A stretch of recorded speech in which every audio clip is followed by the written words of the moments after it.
Olha, gente, nós vamos falar sobre um assunto muito importante agora. Muito importante, que todo mundo tem que saber, não é só quem está envolvido com alguém que já aconteceu próximo, não, mas isso é saúde e aí a prevenção ao suicídio. Atualmente, gente, o Setembro Amarelo é a maior campanha anti-estigma do mundo, tá?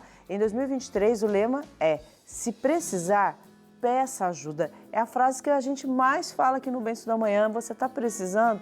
Pede ajuda, fala o que você está sentindo. Não tem como ninguém visitar dentro de você se você não falar. E para a gente conversar sobre esse tema, recebo aqui a psicóloga Vanusa, que sempre está com a gente, para a gente bater um papo. Seja bem-vinda, Vanusa. Obrigada, Dani. Vanusa, vamos lá? O que é o Setembro? Falei um pouquinho, né, que é essa campanha para prevenção e a gente falar de saúde mental, mas explica melhor o porquê Setembro Amarelo. Então, como você falou mesmo, é uma campanha, né, que não, eu sempre falo, não é só em setembro, tem que continuar o ano todo, mas é focado mais no mês de setembro, na conscientização e prevenção ao suicídio. Tem um foco principal que a gente chama de diminuir os fatores de risco, que são aqueles fatores que causam sofrimento psíquico, né, uma depressão, ansiedade, um desemprego, e aumentar o que a gente chama de fator de proteção, que é aquilo que aumenta, que produz um bem-estar emocional, né? Diminuindo logo a chance de uma decisão pelo suicídio. Nossa Senhora, então, ou seja, falar sobre o assunto, prevenir, percebendo quais são os movimentos, fatores de proteção, né? E os dados são muito alarmantes, né? Muito maiores do que a gente fica sabendo. A gente tem a sensação que só acontece quando a gente fica sabendo, mas se a gente realmente se informar, por que é tão grande assim, Vanusa? É exatamente isso que você falou. A gente fica sabendo, hoje em dia a gente está sabendo mais desses dados. Né? E por isso que a gente tem essa sensação de que os dados estão mais alarmantes. Porque até um tempo atrás a mídia não divulgava muito. Sim. Acreditava, né, infelizmente, que quanto mais se falava sobre o suicídio, mais incentivava o suicídio. E hoje a gente está quebrando um pouquinho disso. É claro que existem formas para falar, né? Tem que falar de uma forma correta. Sim. E a gente precisa sim falar, porque é assim que a gente vai conscientizar. Mas uma coisa também que chama bastante atenção sobre os dados, Dani, é que o suicídio ele é uma questão de saúde pública. Sim. E, infelizmente, muitas pessoas que passam por problemas relacionados à saúde mental não recebem o tratamento adequado. Os órgãos públicos, eles não estão conseguindo suprir a demanda, porque os fatores de risco, aqueles que eu comentei no começo, eles têm aumentado muito, da pandemia para cá principalmente. Então, um exemplo, o desemprego que eu falei para você, aumentou muito. Consequentemente, aumentaram os casos de ansiedade, os casos de depressão, aí vira um ciclo, não recebem um tratamento adequado, o que contribui para esses dados aumentarem. Vanusa, eu acho que é importante a gente, como você falou muito bem, né, a gente quebrar esse paradigma, né, mudar essa cultura sobre o não falar e sim falar sobre o assunto, para também motivar as pessoas que estão vivendo uma situação muito precária emocionalmente, para ela poder procurar ajuda, né, ela se sentir fortalecida. E normalmente, eu acho que dentro dessa questão da cultura acontece isso, né? Nossa, a pessoa fez aquilo, mas ela tinha filho, ela era tão bonita, nossa, mas a vida dela não parecia. Essa fala, ela não é tão bem-vinda, né? Eu queria que você falasse um pouquinho sobre isso. Exatamente. Porque para quem sofre, né, a gente não vê o sofrimento lá dentro da pessoa, né? Como está essa estrutura, Vanusa? Essa estrutura está, que nem você falou, precário, né? Tá sofrimento profundo mesmo. A pessoa, ela, infelizmente, ela acredita fielmente nesse pensamento que ela idealizou, que a solução é tirar a própria vida. Ela se sente muito solitária, incompreendida, né? Por conta dessas falas, assim, mas a sua vida, você tem tudo. Você tem um trabalho, você tem uma família, muitas vezes famoso, tem uma carreira, né? E aí a pessoa fala, realmente, eu tenho tudo. Mas não é uma questão lá dentro, é interno, o sofrimento é profundo, né? Intenso, que a pessoa realmente, ela precisa saber que ela tem sim outras saídas, mas a gente só vai conseguir mostrar para essa pessoa quando a gente se une mais, quando a gente fala mais, quando as políticas públicas aumentam mais, né? Vanusa, as políticas públicas e também todos nós somos responsáveis por isso, né? Dentro de casa, na sociedade, na comunidade. Como que a gente pode acessar essa pessoa para ela sentir que tem alguém junto com ela, para ela sair um pouquinho desse estado, desse pensamento, desse desejo de suicídio? A gente precisa estar sempre em alerta, né? nos comportamentos, mudança de comportamento, mudança de humor.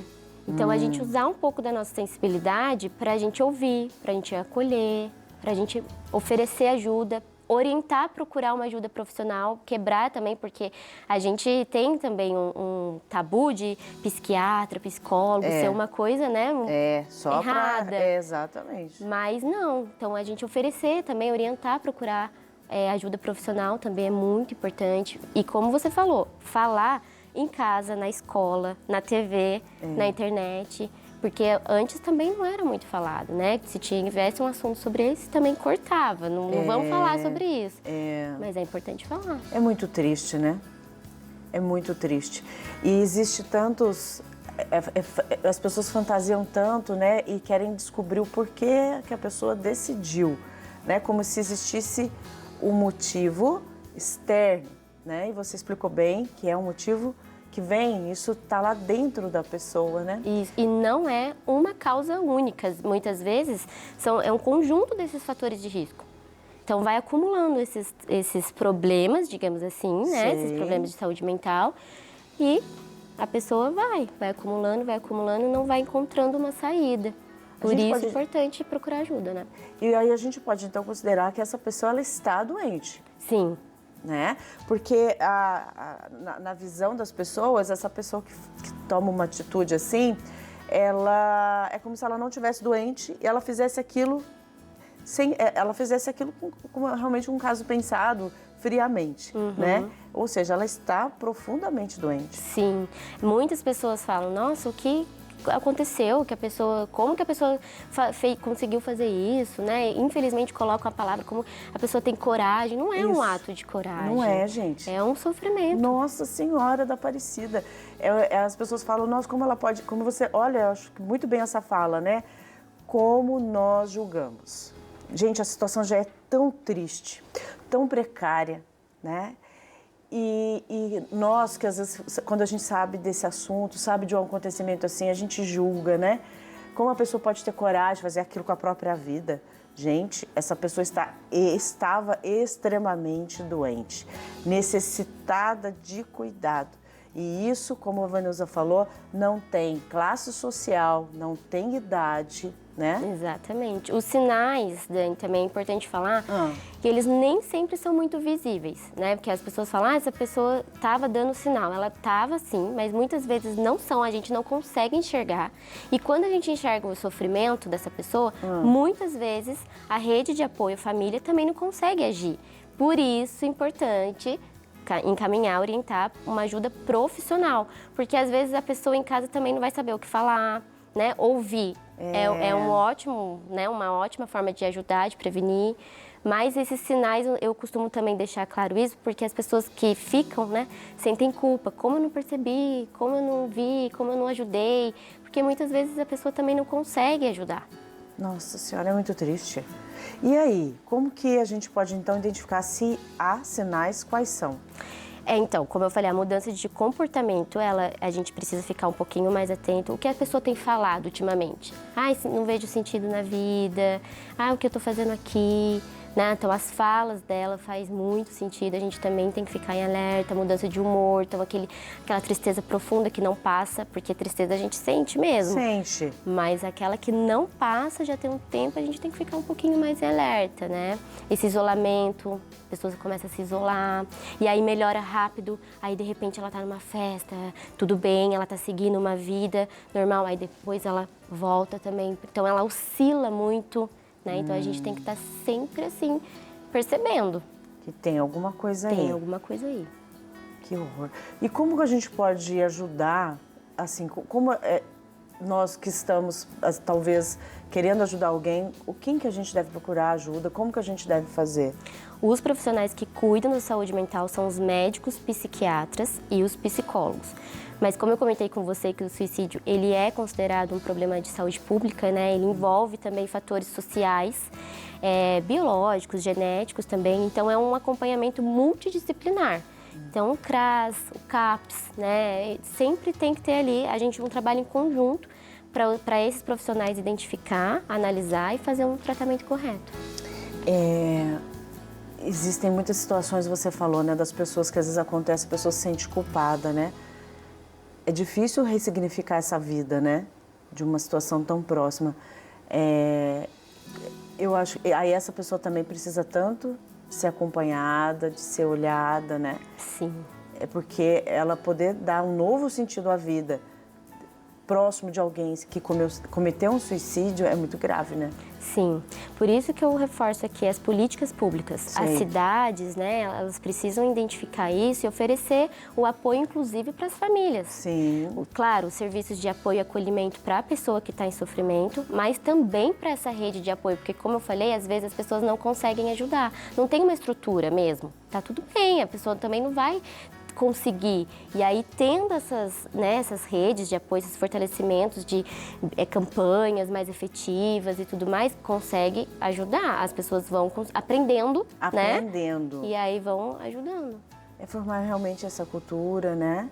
A gente construir isso, acho que falar sobre isso é muito importante.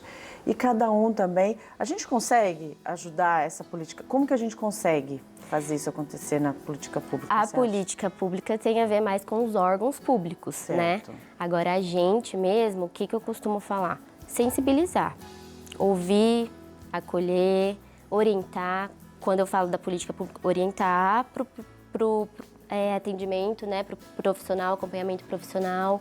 E isso daí a gente consegue fazer. A gente achar uma solução, como eu disse, às vezes nem a pessoa consegue. Então.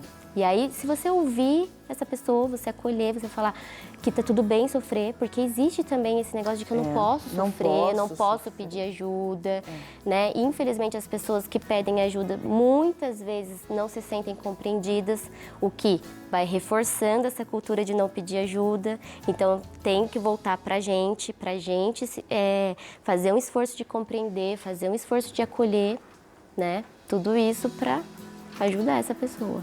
Vanusa, se tiver alguém que está nos escutando agora, né, no silêncio do seu coração, no fundo do seu íntimo, tiver com pensamentos, né, ou então estiver assim vivendo uma fase muito difícil na vida, né? Às vezes você pode até dizer, Dani, eu tenho tudo, tenho dinheiro, tenho condições, mas eu não tenho, perdi o sentido da vida, né? Nem minha família sabe que eu estou vivendo isso. E é claro, como você acabou de dizer, essa pessoa não vai pegar o telefone agora e ligar para marcar um médico. Mas o que ela pode, qual é a luz que ela pode já começar a enxergar para ela começar a sair desse estado? E entender que existe um sofrimento ali.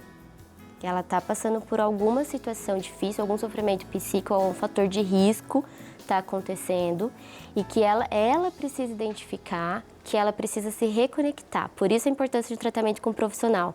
Porque o tratamento com o psicólogo, por exemplo, o que eu faço no consultório? É essa reconexão do sentido da vida. Porque a depressão, por exemplo, é uma doença de desconexão. Ela vai perdendo ânimo, vai perdendo motivação, então ela vai se desconectando. Por isso a importância do tratamento profissional para a pessoa se reconectar. E aí quebrar esse tabu de, não, eu vou tentar, vou fazer um tratamento, vou buscar uma rotina diferente. Sim. Vai dar certo. Tudo passa nessa vida. É uma fase. É uma fase. Como tudo, como as fases da lua, as fases de todo o universo, a gente tem fases e tudo passa. Se você está vivendo isso, vem para a vida, que com a graça de Deus, né, a gente tem profissionais, tem pessoas que podem te ajudar, você não está sozinho, você não está sozinho. Vanusa, muito obrigada. Eu que agradeço. Foi muito bom começar setembro falando desse grande movimento para a gente falar sobre a vida e salvar vidas. Isso, falando a gente consegue salvar. Falando a gente consegue salvar. Gostei da frase. Obrigada a vocês pela oportunidade mais uma vez de estar falando sobre esse tema tão importante. Maravilha, que bom.